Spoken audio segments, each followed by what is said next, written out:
Hello, bienvenue dans cet épisode. Alors aujourd'hui, je réponds à la question comment atteindre ses objectifs financiers. Peut-être que tu t'es fixé des objectifs et que tu ne les as pas encore atteints. En tout cas, dans cet épisode, je vais te montrer comment moi je fais et je te partage tous mes meilleurs conseils pour que tu puisses le faire toi aussi. C'est parti!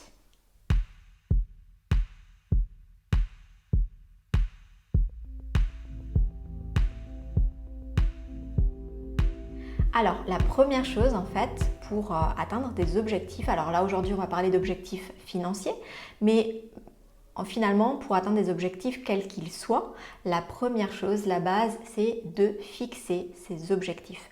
Donc si tu veux atteindre des objectifs financiers, c'est important de pouvoir déjà dans un premier temps les fixer. Et donc ça passe par un petit travail organisationnel, structurel. Peut-être tu n'es pas trop à l'aise avec ça. Si jamais c'est le cas, je te partagerai à la fin de cet épisode un petit bonus qui te permettra d'aller un petit peu plus loin, plus facilement pour justement atteindre tes objectifs financiers et finalement tous tes objectifs business. Mais tout d'abord, voilà, la première étape, vraiment, ça va être de fixer tes objectifs. Parce que si ça reste une idée mentale, ce qui va se passer, c'est que ça va rester un peu en orbite dans ta tête et tu vas avoir de la peine à concrétiser ça. Donc le mieux, c'est vraiment de pouvoir venir fixer un objectif, que ce soit un objectif mensuel, trimestriel, semestriel et annuel. Plus tu vas découper en fait et plus ça va être pour ton cerveau beaucoup plus réaliste, beaucoup plus atteignable. Je ne vais pas parler aujourd'hui des objectifs SMART, hein, tu as plein de choses là-dessus. Je crois que j'ai peut-être même déjà fait un épisode où je parle de ça. Mais en tout cas, voilà, si jamais tu as envie d'avoir plus de contenu sur comment fixer des objectifs SMART, il suffit de me le dire et il se peut que je ferai un épisode là-dessus si c'est vraiment quelque chose qui t'intéresse. Voilà, alors une fois que ton objectif financier est fixé, la deuxième étape, tout simplement, ça va être de mettre en place des stratégies pour atteindre cet objectif. Parce qu'imaginons tu te dises, moi je veux atteindre 5000 par mois. Ok, il ne suffit pas de le noter pour les atteindre. On est d'accord. Hein. Ensuite, il va falloir mettre vraiment en place des stratégies pour atteindre cet objectif. Donc là, si tu n'as pas de stratégie, ou si les stratégies que tu as utilisées jusque-là ne t'ont pas permis d'atteindre tes objectifs, il se peut que ce ne soient pas les bonnes stratégies, ou du moins que dans la mise en place, il y ait peut-être un souci qui fait qu'aujourd'hui, tu n'as pas atteint tes objectifs financiers par rapport à tes stratégies. Donc, la deuxième étape, ça va être de mettre en place des stratégies adaptées. Donc, voir si elles sont adaptées, celles que tu as déjà ou pas. Si tu n'en as pas, de mettre en place des stratégies. Si tu ne sais pas comment mettre en place des stratégies, si tu ne sais pas quelle stratégie mettre en place, là, tu n'as pas le choix, il faut que tu te formes. Je te déconseille vraiment de passer ton temps à regarder sur tous les contenus gratuits que tu vas trouver sur YouTube ou sur Insta ou sur... tu peux le faire, mais... Pour tout ce qui est stratégie, ça va être vraiment difficile en fait, parce qu'il y a vraiment beaucoup de choses à dire.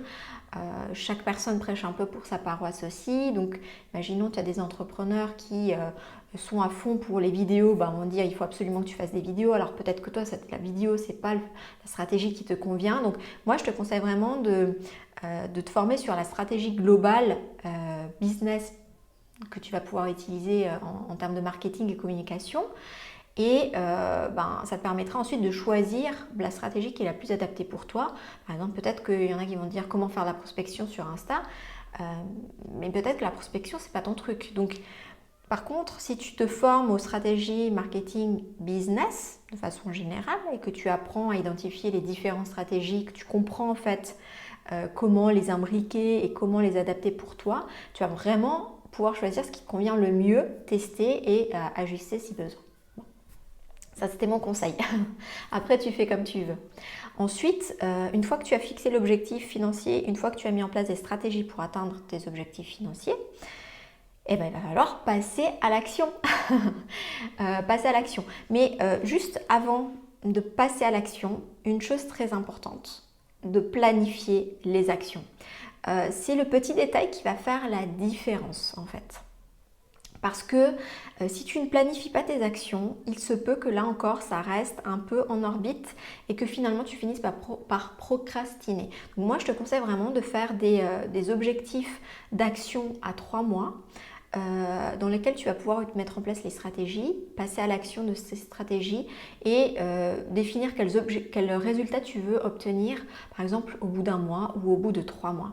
Ça, pour moi, c'est des bons timings parce que tu vas déjà pouvoir avoir un regard sur ce que tu as fait, sur les résultats que tu as obtenus et voir qu'est-ce qui a été, qu'est-ce qui n'a pas été et comment tu peux améliorer les choses.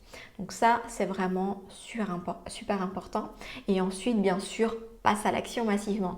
Une fois que les stratégies sont en place, que tu as fixé tout ça, donc ça c'est un peu la partie organisation, ensuite il faut passer à l'étape de l'action. Et là, il faut arrêter de se poser des questions.